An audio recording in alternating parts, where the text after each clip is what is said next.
As soon as they left the synagogue, they entered the house of Simon and Andrew, with James and John. Now Simon's mother-in-law was in bed with a fever, and they told him about her at once. He came and took her by the hand and lifted her up. Then the fever left her, and she began to serve them. That evening at sunset they brought to him all who were sick or possessed with demons. And the whole city was gathered around the door, and he cured many who were sick with various diseases, and cast out many demons. And he would not permit the demons to speak, because they knew him. In the morning, while it was still very dark, he got up and went out to a deserted place, and there he prayed. And Simon and his companions hunted for him. When they found him, they said to him, "Everyone is searching for you." He answered, "Let us go on to the neighboring town, so that I may proclaim the message there also. For that is what I came to do." And he went throughout Galilee, proclaiming the message in their synagogues and casting out demons. Have you ever found yourself on the hunt for something important? Maybe you're running late and you just can't find the darn keys. Or maybe you're the best man at a wedding and you realize moments before the service begins that you've misplaced the rings. A few years ago, some good friends of ours, they asked us to watch their dog. They were having a baby. It's a very joyous occasion, but also a stressful time. And so we jumped at the opportunity to help our friends. We wondered, how hard could this be? Well, soon enough, we would find out that it could be pretty hard, apparently. Literally seconds upon returning to our home with their dog, the dog got loose. The dog jumped out of the car, the leash slipping through our fingers, and he took off into the woods. He was gone, disappeared. At the time, we lived in a very rural area, and so our house was surrounded by acres and acres of thick wooded land. So you can imagine the panic that began to set in for us. We began frantically asking each other, what do we do? What do we do? Do we need to call our friends? No, we can't do that. No, she's already in labor. We can't add to the stress. We can't just call them up and say, hey, I know you're having a baby right now, but I thought you might want to know that we've lost your dog. We couldn't do that, and so we did what we could do. We set off on a hunt for that dog. We asked some folks from church to come over to help us watch our daughter Arden so that we could take off into the woods. And thanks be to the good Lord Almighty, after a 2-hour hunt full of prayers and curses and downright hopelessness at times, we finally found that dog. The hunt was over, but we will not soon forget it, that's for sure. Now, to look for something, that's one thing, but to hunt for something, that's a different thing entirely, isn't it? There's an intensity to it. There's an urgency there, right? So isn't it interesting that in our gospel text today, the gospel writer, Mark, he uses the word hunt to describe the disciples pursuing Jesus. If you look back to verse 36 in the reading today, they don't merely look for Jesus. Mark says they hunt for Jesus. There's an intensity here. There's urgency in their pursuit. Our gospel text today, we might say, invites us to think about the hunt for Jesus. If we look closely at the story, we can see that this hunt for Jesus is divided into two very different halves. In the first half, we find what we might call the hurried hustle of ministry and daily life and work. And in the second half, we have what we might call the hushed stillness of prayer and solitude. Where is Jesus to be found? That's the question the scriptures pose for us today. Which is it? Is it in the hustle or in the hush? Where is Jesus to be found? In our hunt for Jesus, will we find him in the hurried hustle of life, or will we find him in the hushed stillness of prayer? In the hustle or in the hush? I want to suggest today that the hunt for Jesus, it isn't an either-or sort of thing. It's more of a both-and. Jesus is to be found in both the hustle and the hush. But there's an important caveat here. Unless we find Jesus in the hush, we won't be able to handle the hustle. It'll be harder to find Jesus in the hustle. Our text today, it opens with Jesus and his disciples carrying out the beginnings of Jesus' ministry. Jesus has just recently called these disciples to leave their fishing nets behind and to follow him. They've only just begun, and it's all been very exciting so far. There's been preaching and healing the sick and casting out demons, and we hear that they head over to Simon Peter's house to stay the night. And there, Jesus heals Simon Peter's mother-in-law, and then that's followed up by a huge crowd of people who come to Jesus, the sick and the dispossessed, and he heals them as well. It's all been very exciting, this first half of the text today. It shows Jesus in the hustle of ministry, right? It's action-packed, it's exciting, it's thrilling, it's confirmation for these disciples that they made the right choice, right? That they made a good decision in following after this Jesus guy. He must be the real deal. This is Jesus in the hustle. So you can imagine the surprise, the shock, maybe even the panic that began to set in for these disciples when they realized they woke up the next morning and Jesus is nowhere to be found. The disciples, they wake up without their leader in clear view, and they wonder, where did he go? Did we miss the memo somehow? Departure 5 a.m., leaving with or without you. Did they miss that memo? They'd given up everything to follow this guy. Did he just abandon them? Would he be returning? They do what they can do. They set out on a hunt for Jesus. And they find Jesus in a deserted place, sitting alone in prayer. This is what we might say is Jesus in the hush. Everyone's searching for you, the disciples protest. And you can almost hear in their voices the subtext of anxiety, frustration, and fear. Everyone's looking for you. Jesus, you were doing such amazing things. You can imagine them saying, you were doing such exciting things, helping so many people. Why did you stop? Why are you out here alone in prayer? Jesus, we left everything for you. Why did you make such a sudden change, especially without telling us what is going on? Jesus, did you decide to leave the hustle of ministry for the hush of stillness and prayer and solitude? What's going on? And we can relate to the disciples, can't we? Don't we also hunt for Jesus?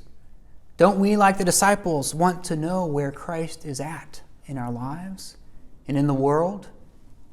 Don't we also, like the disciples, prefer the exciting stuff to the quiet contemplation?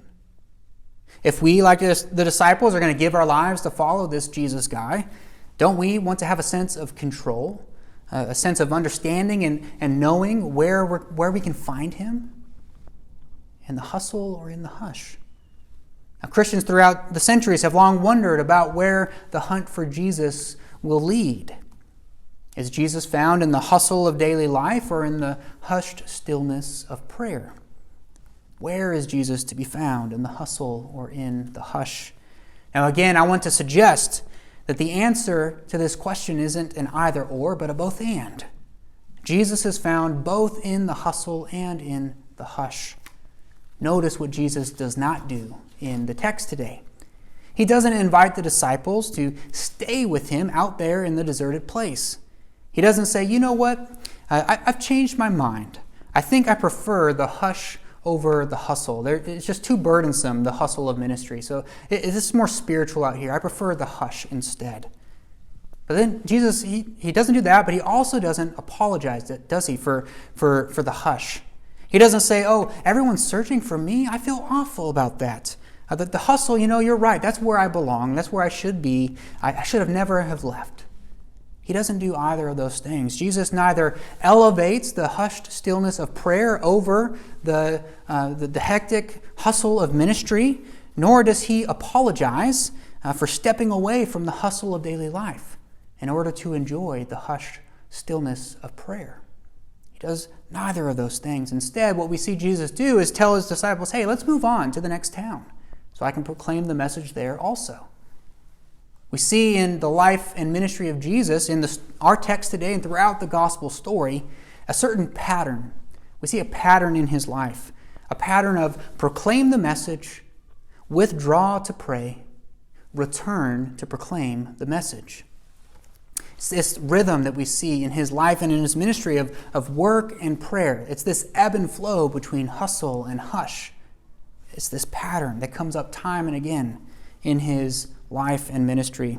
And there are many towering saints of the faith who have followed the model that Jesus sets out of experiencing God in this ebb and flow between the hustle and the hush. There are countless examples of Christian men and women who drew strength from the hushed stillness of prayer in order to handle God's call in the hectic hustle of their daily lives. The Reverend Dr. Martin Luther King Jr., he's just one such example. In all of our celebrations of him today, we must admit that we often forget that during his lifetime, Martin Luther King Jr. was one of the most hated people in America. His struggle for racial and economic justice, it won him more enemies than friends. As a pastor and as a man of faith devoted to Christ and to his cross, Martin Luther King Jr., he relied time and again all throughout his ministry on the hush in order to handle the hectic hustle of his calling. He relied on that hush. In 1956, early in that year, a young Martin Luther King Jr., he found himself at the end of his rope. He was just 27 years old. He had been 2 years into his pastorate at his first church in Montgomery, Alabama, when he began to face mounting stress. He'd been arrested for his role in the Montgomery bus boycott, and his family, because of that, had begun to receive daily, nonstop death threats, sometimes 30 to 40 calls a day with these violent threats against him and his family. He hadn't planned at that point in his life to be any leader of any kind of movement. He was, at best at that point in his life, a reluctant prophet. But here he was, a young pastor who others looked to for leadership, and he felt in over his head. One late night in January, King received a call, like many other calls that he had gotten weeks prior, but this particular call pushed him over the edge. The caller on the other end of the line, he spewed vitriol and detailed threats of violence against him and his family. He'd grown accustomed to these kinds of calls, but this particular call, it pushed him over the edge. It left him quite shaken. And so as his wife, Coretta, and their 10-week-old daughter lay sleeping in the master bedroom in the room over, King decided to go to the kitchen and pour himself a cup of coffee. And soon his head was buried in his hands, and he began to pray. King describes in his book, Stride Toward Freedom, what happened next. He writes that he began to pray these words. He prayed, "Lord, I'm down here trying to do what's right. I still think I'm right. I'm here taking a stand for what I believe is right, but Lord, I must confess," he prayed, "that I'm weak now. I'm faltering. I'm losing my courage. Now I am afraid. And I can't let the people see me like this, because if they see me weak and losing my courage, they will begin to be weak too. The people are looking to me for leadership, and if I stand before them without strength and courage, they too will falter. I am at the end of my powers. I have nothing left. I have come to the point where I can't face it alone." And friends, it's in that moment, the King, in that hushed moment of quiet prayer, that he experienced the transforming power of God's grace and God's promise in his life. King goes on to describe what happened next. He says, "I heard an inner voice saying to me, 'Martin Luther, stand up for righteousness. Stand up for justice. Stand up for truth, and I will be with you.'" He writes, "I heard the voice of Jesus saying to fight on. He promised never to leave me. No, never alone, never alone." You know what? 3 days later, King's house would be bombed. And although no one was injured in that bombing, I have to wonder whether King could have endured that racial terror without the encouragement and the strength he drew from that prayer in the kitchen 3 nights earlier. He was already at that point feeling down, worn out, tired of the hustle, tired of the fight for justice. But the strength that King drew from the hushed stillness of prayer, it empowered him to press on. It fortified him in Christ. It gave him a renewed commitment to the cross of Christ. And he would look back years later on that moment of hushed prayer in the kitchen as a pivotal moment in his life, in his ministry, and in the trajectory of the civil rights movement. In that moment, King found Jesus in the hush. It was in the hush that King drew strength to follow Jesus more faithfully into the hustle of his life's calling. And the truth is, friends, that there are countless examples like this, countless others who have drawn strength from the hush. We tend, don't we, to focus on the hustle of life and all the great things that great people have done. We do this with the faith as well, all the great things that the great saints of the faith have done. We look to people like Martin Luther King Jr. and Sojourner Truth and people like John Wesley and Mother Teresa and Oscar Romero and Dorothy Day, and we could go on and on and on and on. We look to these great heroes and saints of the faith and we say what great things they accomplished in the hectic hustle of their life's callings. But their strength, each one of them in the hustle of life, it came from the hushed stillness of prayer. Where is Jesus to be found? That's the question our text poses today. Is it in the hustle of daily life, or is it in the hushed stillness of prayer? Jesus is to be found in both the hustle of life and the hushed stillness of prayer. Hunting for Jesus in the hushed stillness of prayer, it empowers us to handle the hectic hustle of life.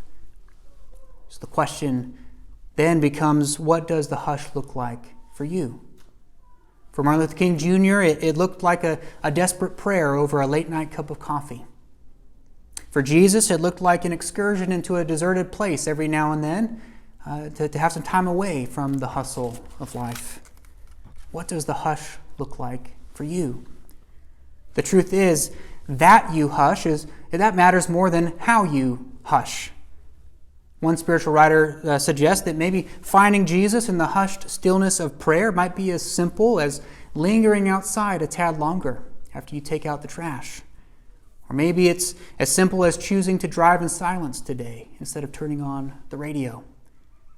Or maybe it's as simple as refusing the urge to look at your phone the second you have a moment of stillness in your day. Whatever it may be, how will you hunt for Jesus in the hush so that you can follow him faithfully in the hectic hustle of your daily life? Amen.